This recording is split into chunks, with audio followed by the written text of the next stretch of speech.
let's see if they really do that. And again, we come back to the classic line, really, by their actions shall they be judged. That's what we need to do, not by what they say, but what they do. Another interesting thing, Alex, is that there is this whole deal about what's known as Greater Israel, which is the area that the Israel extremists claim is theirs, the real Israel. And it's interesting, when you look at the map of it, it includes, of course, Israel, Palestine that we see now, but it also includes a great chunk of Egypt going across to Cairo. It includes Jordan, it includes Lebanon, it includes Syria, it includes Iraq, it includes a great chunk of Saudi Arabia. Now, what we're looking at here, as you look at that map, are all the countries, or many of the countries, that are actually now in possible line for this domino effect that Kissinger was indicating with his quote. And there is an agenda playing out here. And when we look at what's happening in Europe, what's happening in Britain beginning to, what's happening in America, my goodness me, we want more. Not just people on the streets to show the numbers, but also non-cooperation with the system, so the system cannot operate. Because it needs us to do that. We must be learning lessons here, Alex, all the time. For instance, the power of mass non-cooperation. When in Egypt they say curfews, people in very large numbers refuse to do with that, and suddenly where's the power of the state?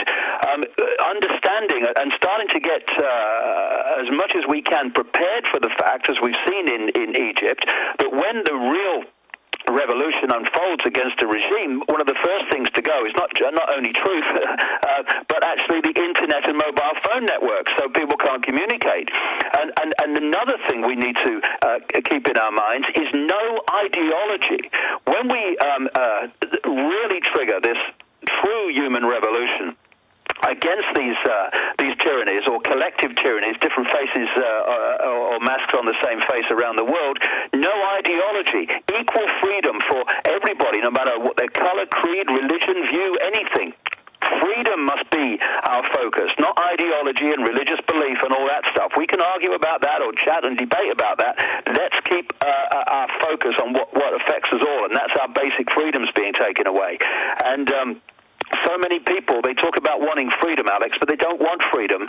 To a large extent, they want to replace a tyranny they don't like with a tyranny they do, i.e. their belief system. These are the things that have to go, and we all must constantly keep our focus on what is the motivation of the protest and the uprising? Who's going to be, and what kind of society is going to be in power when it's over? Who are these people coming in? Well, we actually know. We know. On our side and claiming to be behind it. We need to really get streetwise and learn from what's happening around the world so we don't get caught. Well, I agree with you. Now, we know that Mohammed El-Baradei is a big UN globalist, former head of the Atomic Energy Agency, U.S. trained. We know that he is for the inoculations. He is for the Planned Parenthood type stuff. He is a globalist. We know the Muslim Brotherhood, admittedly set up by British intelligence, is now menacing Saudi Arabia and others who we're not fans of. But the point is, the globalists want to have more radical regimes come in so that then Israel and others have an excuse to expand their land in the name of a security buffer zone. They're now moving out of the era of strong men and moving towards the strategy of tension. What do you, from your research, see as the next dominoes to fall? Well, any of them could be, really. The answer to that is who's next on the list, because it could be any of them. But the thing also about Israel, Alex, is if this uprising, so-called crisis, as it's being portrayed, a crisis for tyranny on one level, it continues to unfold, then it's going to be also an excuse for massive military support to, quote, protect Israel. And, of course, Israel's got one of the biggest armies in the world from this sliver of land in the north of the Arabian Peninsula, because of $3 billion a year in aid from the United States to Israel. And, of course, anything could happen if this really gets out of hand, in the sense that America could deploy forces to protect Israel as well as an excuse. Because, one of the key things, Alex, and this is, I think, very relevant. Not necessarily it will happen tomorrow, but in this domino falling situation that we're now facing, one of the things that's come up again and again and again and again is that the Third World War, the third global conflict, the one that is to create, along with all the other things we're seeing, like finances and all the rest of it. That's what Albert Pike called for. Albert Pike, in his letter, exactly, the three world wars. And again, this also relates to what he said in terms of the Third World War. The common theme is that will be triggered in some way out of Israel and the Arab countries. And by the way, in 1878, he laid out World War I, who it would be between, World War II, and then finally World War III. They would then destroy all the world religions out of the war and say we must have this new global one world government religion. I want you to get to that, but since you've mentioned it so much, and I've mentioned it, here's Henry Kissinger on Bloomberg saying this is only the first scene, the first act of a drama that is to be played out. Here is Henry Kissinger, top globalist strategist, openly bragging. Certainty and of a lot of maneuvering. Once the lid is off, right now everybody's focused on the removal of Mubarak. That is only the first scene of the first act of a drama that has to be played out. And this act you're seeing lasting for several months, years perhaps? And it will, this depends now on, I think we should stay out of that dispute because we don't want to look as if we are imposing a government. But we shouldn't be so mesmerized by the short-term tactics. The real problem will be what is the ultimate orientation of Egypt, because it is, in many respects, the key to the region. All right. So they're going after the key to the region, and they've been doing this doublespeak everywhere. We're for Mubarak, but we actually, that is the globalists, financed the ongoing attempt to overthrow him, because they know that will help Mubarak if they say they're funding the outsider. It will hurt him if they support him. And I've read all over the news where they're openly bragging. So they'll put out their general press releases for the profane general public, but then buried in there, talking to each other, they're bragging about what they're doing. Yeah, they've got a song sheet, and this is not projected days in advance, weeks, months, or even years in advance. It's projected decades in advance. Yeah, Brzezinski says 25 years in advance. Yeah, and maybe more. I mean, the basic theme of what's happening was outlined before the turn of the 20th century in terms of the themes of it all. And I've quoted people in my books who've spoken over the years, like in the late 60s and stuff like that, insiders who said this is how the world's gonna be, and it's all unfolded as they said it would unfold, because it is a blueprint.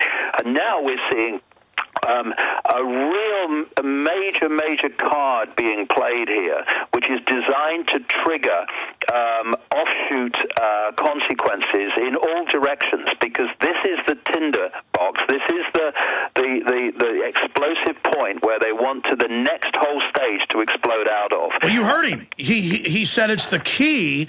And then by running destabilization ops in all the other countries that aren't just allies of the globalists, they can create the crisis to offer the military and economic solution. But, David, how frustrating is it for you and for myself, and I want to get your view on this, to have the blueprint, to have the CFR, Trilateral Commission, Bilderberg Group, much of what they do public, admitting they would create a global currency crisis, they would end the dollar, bring in the banned car, SDR, 100 trillion, all now happening, but the yuppies have been put in their little comfort box and conditioned that none of this existed for decades, knowing that we have the documents. They preconditioned it didn't exist.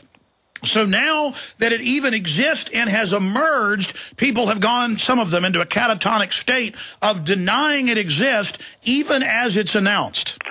Well, this is a major human trait in the programmed, manipulated human mind, which simply does not want to face what it doesn't want to believe is true. So when you are faced with something, thing, you have a choice.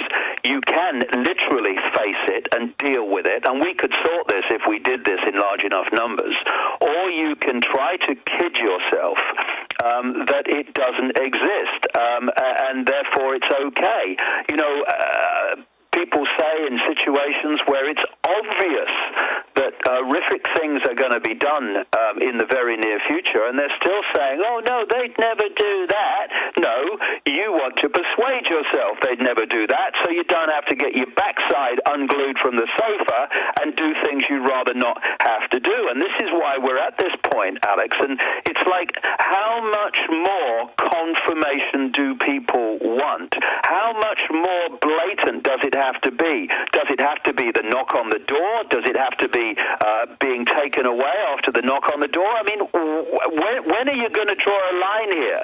But, you know, on another level, there's great encouraging things happening, because the number of people who are starting to see it are increasing all the time. Well, two things are happening, David. Just a quick point. They need to get streetwise, and I keep coming back to this because they must, and streetwise means get informed, because there are people who are protesting, like the Egyptians are protesting against Mubarak, like the students in London who are protesting against outrageous fees to put them in debt to the banks for the rest of their lives just to get educated. Same in other parts of the world. There are people on the streets because of the economic austerity programs in Greece and other places. But people, what those people need to understand is all those different subjects, all those different aspects, all those different events and situations that they are protesting about are masks on the same face. Yes. They need to take that step across the line and realize that it's all connected. Yes, and in the end, every different thing they're protesting about, all roads lead to the same cabal. And it's the cabal we must focus on, and the global agenda for the cabal, so that we challenge and expose and understand the picture rather than getting caught in just the pieces. So we see the forest instead of getting caught in the twigs. This is so important. No, I totally agree with you, because the progenitor of all of this debt slavery, of this neo-feudalistic system, is the New World Order controllers. It is their social engineering model. And for the New World Order, global government is just the beginning. As we say in the film Endgame, their stated plan is a global police state to then carry out the forced sterilization of the entire population, except for a tiny group of globalists. This is full spectrum dominance. And if people just get angry at the atmosphere created by the engineers, their anger, their focus will be used and shunted and directed into empowering New World Order agendas instead of bringing it down. And that's why what you just said is the absolute paramount heart of everything and the genesis of true human liberty if we're going to have it. Yeah, who benefits? Who benefits? Who benefits? We got to keep asking that. Who benefits from this situation? Who benefits from me reacting to this situation like this? And this is why I say we have to get ourselves informed, not just about what size shoes the president of so-and-so takes, not just that kind of information, much of which we don't really need to know anyway, informed about how the psychological system works, the techniques of mass-minded emotional manipulation, and where this cabal want to take the world. When we understand the basic techniques of mind and psychological manipulation and the goals that are designed to be achieved, it's like getting your sight. It immediately becomes so much more difficult to scam. Exactly. When you're not aware of these systems of control, it's like you're blind and deaf.